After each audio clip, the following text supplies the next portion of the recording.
La cognition, le potentiel cognitif est au centre de tout ce qu'on fait quotidiennement.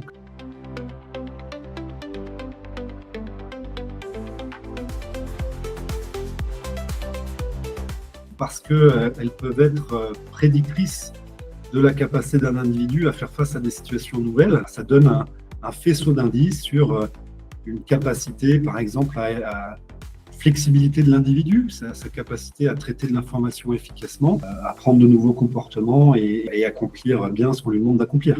Donc l'intérêt de la mesure, il est ici. Il y a des gens, par exemple, qui pensent avoir de bonnes capacités de concentration, mais quand ils sont à l'épreuve des faits, ils s'aperçoivent que ce n'est pas vraiment le cas, ou alors l'inverse, des gens qui pensent avoir de faibles capacités de concentration et qui, lorsqu'ils sont formés à l'attention, lorsque on leur explique comment le cerveau fonctionne, etc., se disent d'un coup, bah non, en fait, tout va bien.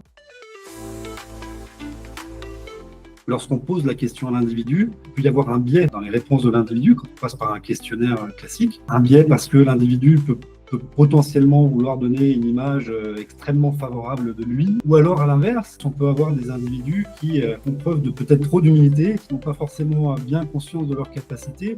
Et c'est là tout l'intérêt d'une mesure non déclarative. On ne pose pas directement à l'individu la question de sa capacité à se concentrer, on va lui proposer justement des situations, des tâches qui ont été conçues pour mesurer ces capacités-là. Donc on est plus dans une mesure comportementale que dans une mesure déclarative dont on sait qu'elle est biaisée.